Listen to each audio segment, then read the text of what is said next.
Yes, I know, yet another video about the coronavirus. You're probably sick of this topic by now, but trust me, I'll move on to other topics next week. If you haven't seen my first two videos on this, feel free to check them out. I talk about my problems with the way China has handled this, and also the science behind viruses and how outbreaks happen in the first place. They're interesting videos, I promise. Anyway, this virus, even after a month, is still making headlines. A lot of people are saying that this isn't as big of a deal as the media is making it out to be. I've seen some people compare it to Ebola. While yes, Ebola was a much deadlier disease, it's precisely because it was so deadly that made it more difficult to spread, since an average of 50% of people who got it died. The coronavirus, on the other hand, has an incubation period that you wouldn't know you had it until days later, and during that time you're going around spreading it to others. The low death rate kept people alive and made it easier to spread to others. That's sort of the concern right now, how easily this virus spreads. The conditions in China are pretty depressing right now. No matter which province you're in, people are scared and staying indoors. One of the bigger problems right now isn't actually the virus itself, but rather the fact that it can be pretty challenging to get food in certain places.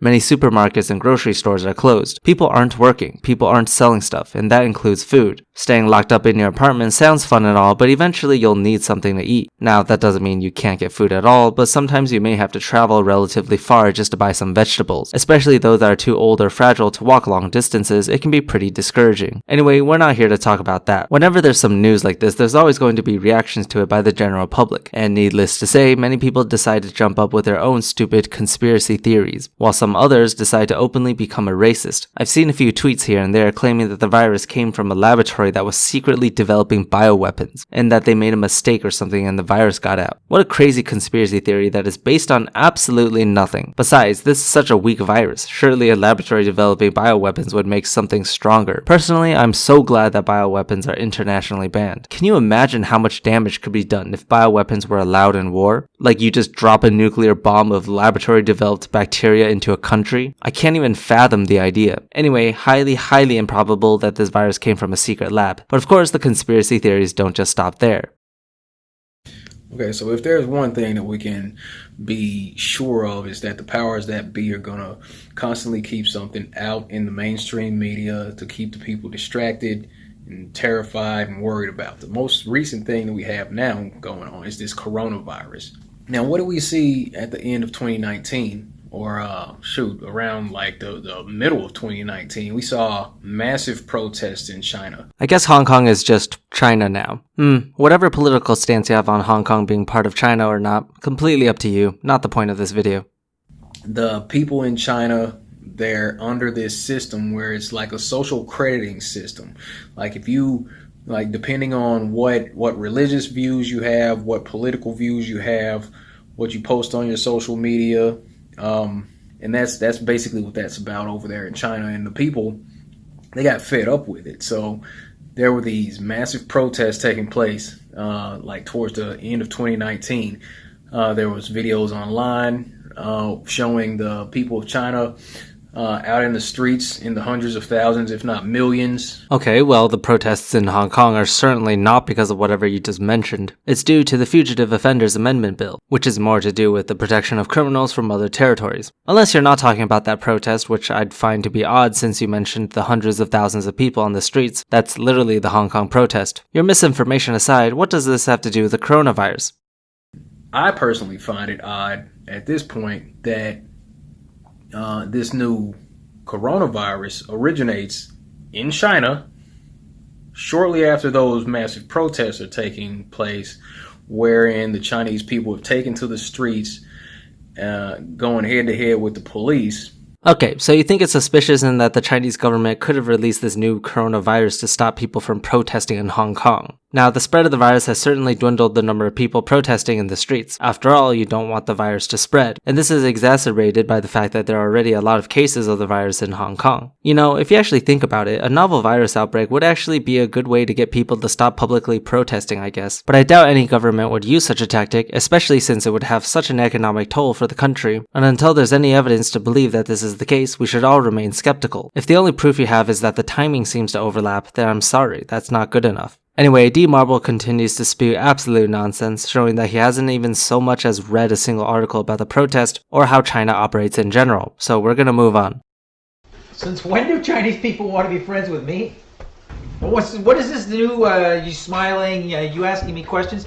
What do you think the price is? Like, what do you guys, like, you know, buddy, we're buddies now? Oh, now you're buddies now that, like you need a place to live. Because you've been locked out. And you don't want to go back to where you're from. Right? And I'm not, this is sound racist, but suddenly, like, now I've got all these Chinese friends. Oh my God. Like, right? We were at the grocery store. This woman wouldn't leave the ice cream section. And I have to say, I don't know if they're doing it to taunt us. Like, oh, you really racist. You think I infected.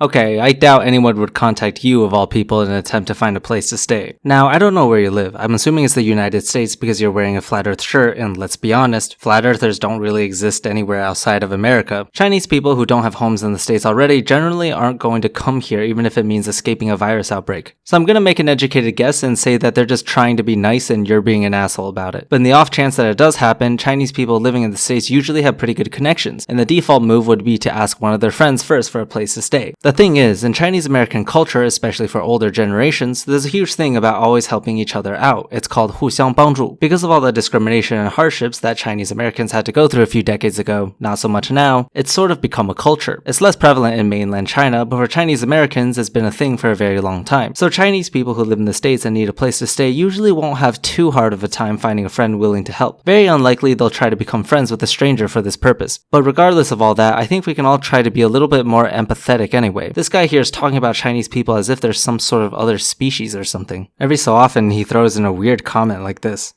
Police and virus are the only two universal words. Did you know that? Oh, wow. Like, you'll see the word virus on jackets and areas in China, as well as the word police with our alphabet, not Wing Tao Wow or whatever. Sorry. First of all, those are not universal words. Second of all, Wing Tao Wow? Wing is not a Chinese character. Tao, yes. Wow is also not a Chinese character. So congratulations, you got 1 out of 3. Anyway, to my main point, at the end of the day, we're all human beings. Treat everyone as if they're equals to you. There's no need to talk down to others. Of course, racism and such exists everywhere, even in China. It's pretty common to see people spew racist comments about those from other countries. Regardless of who does it, we can all be a little bit more compassionate. I personally don't get offended when people are racist towards me, but that's just because I'm generally a person who doesn't care a lot about what other people think. But not everyone is like me. It's time to stop talking as if there's some sort of us vs them. Of course, this doesn't apply to just white and Chinese people. Anyone from any culture or country deserves the same respect. At the end of the day, we're just human beings, all with the same emotions. Especially these days, I've seen more and more discriminatory comments on social media due to this novel coronavirus outbreak. Using it as an excuse to be racist is kind of pathetic in my opinion. I said if flat earth was real, it'll keep spreading no matter how much they try to ridicule.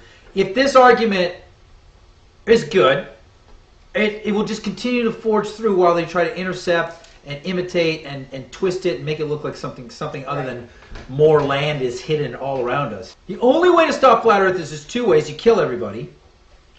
The only way to do that, and if that doesn't work, you want that. If you do that,